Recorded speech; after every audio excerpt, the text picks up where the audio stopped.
Presidente Hugo Mota, o que aconteceu essa semana aqui é muito grave. Não pode se repetir. Não adianta vir com discurso manso agora. Os senhores interromperam por quase 40 horas o trabalho do parlamento. Postura autoritária, violenta, antidemocrática. Aqui é no voto, aqui é no discurso. Os senhores impediram que cada um de nós usasse essa tribuna para falar. Então, presidente Hugo Mota, não tem jeito.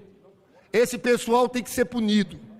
Quem ocupou a mesa, tinha deputado sentado aqui nessa mesa, tem que ir para o Conselho de Ética, tem que ter suspensão, tem que ter cassação, porque a grande verdade, Talíria, é que é um golpe continuado. Esse é mais um episódio. Teve 8 de janeiro, teve a depredação da Polícia Federal, teve a bomba no aeroporto. Eles não param. E estamos aqui em defesa da própria democracia. Esses que falam em mordaças quiseram amordaçar o parlamento brasileiro, amordaçar o parlamento brasileiro, sequestrar o parlamento brasileiro, recebendo recursos públicos pagos pela população, estavam aqui impedindo que este parlamento trabalhasse ou que cumprisse a sua função principal, porque eles não suportam a democracia. Eles queriam explodir o aeroporto de Brasília. Isso é ameaça. E esse parlamento nunca vai funcionar sob pressão de ameaça. É importante, presidente Hugo, a gente reiterar que episódios como esse não vão acontecer. E se a polícia está impedida de tocar nos parlamentares que cometem um crime como que cometeram esses dias, nós que somos parlamentares também entraremos em cena para fazer a democracia valer. Nós não aceitaremos mais crimes contra a democracia no Brasil. Quero parabenizar a Vossa Excelência que, como presidente da Câmara, ontem reocupou a cadeira de presidente. E hoje estamos voltando aos trabalhos legislativos. O que houve essa semana aqui, líder Sócrates, foi um motim, um sequestro da mesa da Câmara. Como não é chantagem? A mensagem era clara. Ou vocês votam a anistia, ou não tem mais votação.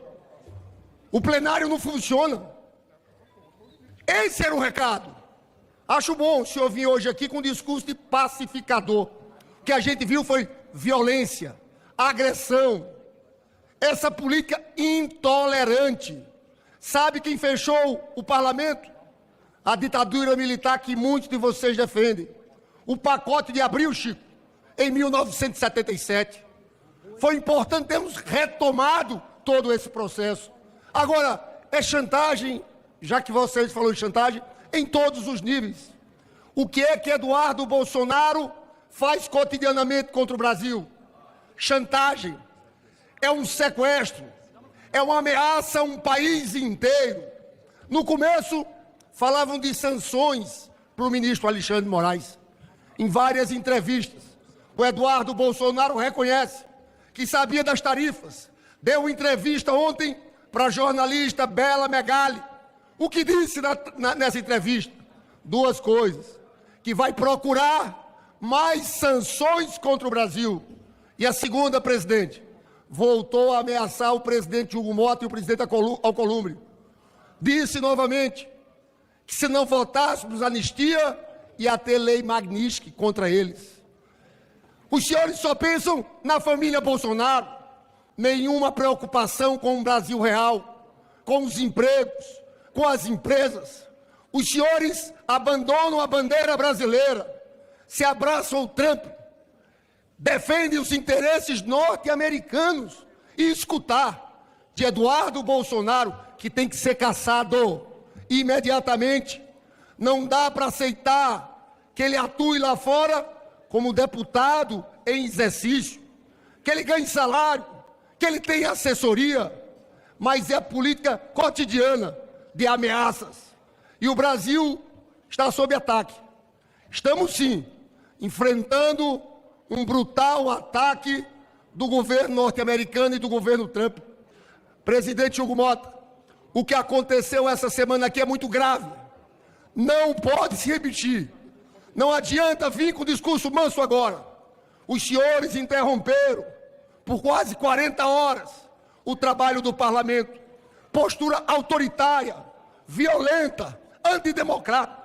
Aqui é no voto, aqui é no discurso. Os senhores impediram que cada um de nós usasse essa tribuna para falar. Então, presidente Hugo Mota, não tem jeito. Esse pessoal tem que ser punido.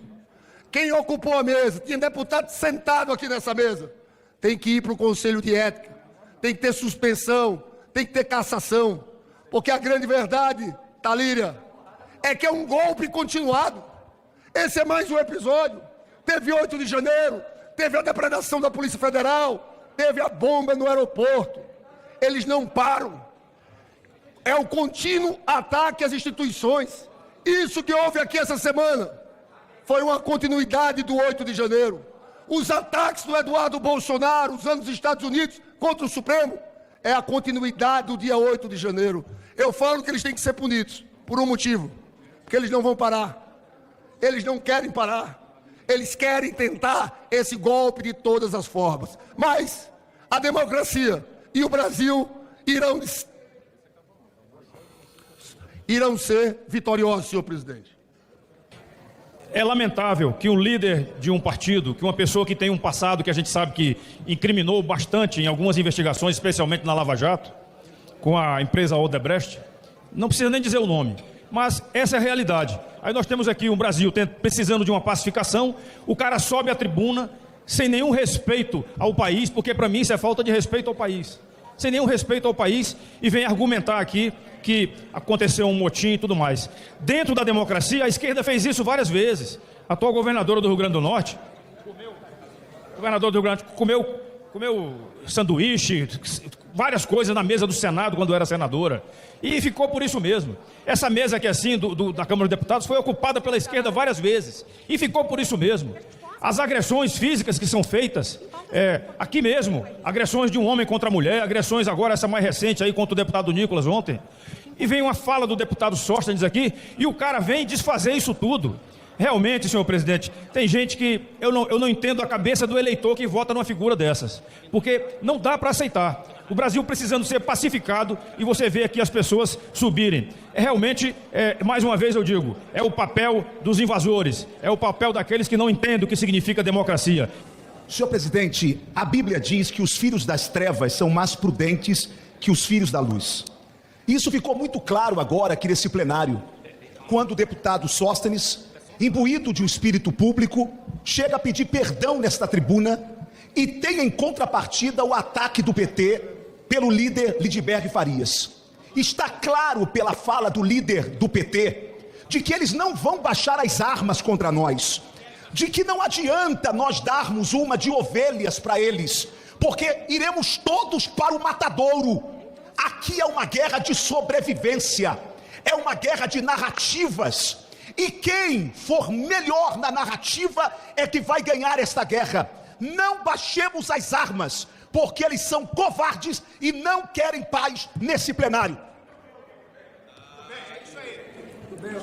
O deputado que praticar ato contrário ao decoro parlamentar ou que afete a dignidade do mandato será sujeito às penalidades e ao processo disciplinar previstos no Código de Ética. E queria também, presidente, relembrar o comunicado correto, e eu parabenizo Vossa Excelência por emitir esse comunicado ontem, feito essa casa, de que quaisquer condutas que tivessem até ontem a finalidade de impedir ou obstaculizar as atividades legislativas estariam sujeitas ao disposto lá no artigo 15 do nosso regimento, que trata da suspensão cautelar do mandato por até 6 meses. E diante, presidente, e eu faço isso muito respeitosamente, da ocupação física desse plenário por deputados da oposição para impor a todos nós uma pauta que pode ser de um grupo político e deve ser debatida de forma democrática, pode ser debatida, mas quando se tenta sentar na cadeira do presidente, impedir que nós exerçamos as nossas prerrogativas parlamentares e se avance na tentativa de impor uma pauta de forma violenta, isso é uma afronta ao nosso regimento interno, que foi corroborado pelo seu comunicado. Então, o que eu peço, presidente, é que haja um cumprimento do regimento por parte da nossa mesa diretora, para que os mandatos daqueles que tentaram obstruir os trabalhos de forma física, porque obstrução regimental o pessoal faz a beça, a gente tem que fazer quando a gente não concorda com uma pauta, é nosso direito, mas a obstrução física, ela é claramente, explicitamente, ferir o nosso regimento, e por isso eu apresento essa questão de ordem, pedindo para que não se repita, para que a democracia prevaleça, para que o parlamento não seja mais constrangido, que a responsabilização desses deputados seja encaminhada. Senhor presidente, correntes e mordaças nós já sabemos que é normal no Brasil, mas ontem o Congresso Nacional fez e realizou uma façanha, principalmente aqui na Câmara dos Deputados. Eu ouvi em alto e bom som os esquerdopatas, a petralhada, alguns demônios aqui, inclusive do PT, pedindo para trabalhar. Isso é uma coisa que não acontecia há tempo, vocês falando assim, queremos trabalhar, queremos trabalhar. Olha, comunistas, um trabalho de fato para o Brasil é lutar pela anistia e também pelo impeachment do ditador da toga Alexandre de Moraes. A orientação é sim, presidente. Presidente, nós somos favoráveis à proposição e aqui reconhecemos a grande política pública de turismo que tem sido efetivada pelo governo Lula. Nós saímos da fila do osso para sairmos do mapa da fome, inclusive, e saímos de um desemprego que fere, que mata, para termos o menor desemprego de toda a nossa história. E estamos aqui em defesa da própria democracia. Esses que falam em mordaças quiseram amordaçar o parlamento brasileiro, amordaçar o parlamento brasileiro, sequestrar o parlamento brasileiro, recebendo recursos públicos pagos pela população, estavam aqui impedindo que este parlamento trabalhasse ou que cumprisse a sua função principal, porque eles não suportam a democracia. Eles queriam explodir o aeroporto de Brasília e atuaram apoiando a invasão das... Concluir, deputado. A sede dos três poderes. Por isso nós somos favoráveis a este grupo parlamentar e somos favoráveis à democracia, à liberdade, aos direitos. E democracia significa que é sem anistia para golpistas. O que nós presenciamos no dia de ontem foi um episódio lamentável para a história desse parlamento e para a história da democracia desse nosso país. O que nós presenciamos não pode mais ser tolerado por essa casa. Um episódio onde parlamentares se acham intocáveis, porque sabem das competências da força policial e acham que a polícia nunca entraria aqui, porque não pode entrar para retirá-los, porque estão blindados pelo mandato. Mas isso é abusar do foro privilegiado. Isso é abusar de suas prerrogativas para tentar impedir que o jogo democrático aconteça. Nós não iremos mais permitir que episódios como aquele de ontem se repitam nessa casa. É importante deixar isso claro. E também deixar claro que, em momento algum, existiu acordo. Porque quando qualquer parlamentar da extrema-direita senta com o presidente dessa casa para negociar uma pauta em troca de devolver a cadeira da presidência, isso não é acordo, isso é ameaça. E esse parlamento nunca vai funcionar sob pressão de ameaça. É importante, presidente Hugo, a gente reiterar que episódios como esse não vão acontecer. E se a polícia está impedida de tocar nos parlamentares que cometem um crime como que cometeram esses dias, nós que somos parlamentares também entraremos em cena para fazer a democracia valer. Nós não aceitaremos mais crimes contra a democracia no Brasil. Isso é importante que todos saibam, porque ontem, presidente, eu vim para cá pronto para que Vossa Excelência reassumisse essa cadeira. É como se nós fizéssemos aqui uma analogia com um jogo de futebol, deputado Hollenberg. Imagine um jogo de futebol onde um time, pelo fato de um dos seus jogadores, o camisa 22, ter sido expulso, levado cartão vermelho, esse time quer paralisar o jogo, abraça a bola, se deita no chão, impedem os outros jogadores de entrarem no campo. Mas quando eles percebem que o jogo vai precisar ser retornado, eles retomam o jogo, retomam sob ameaça de escolherem quais são os juízes que vão apitar o restante desse jogo. É isso que eles querem. Eles não aceitam as regras do jogo. Se quiserem marcar gol, vão precisar aprender a jogar, porque esse parlamento vai obedecer e vai respeitar as regras desse jogo.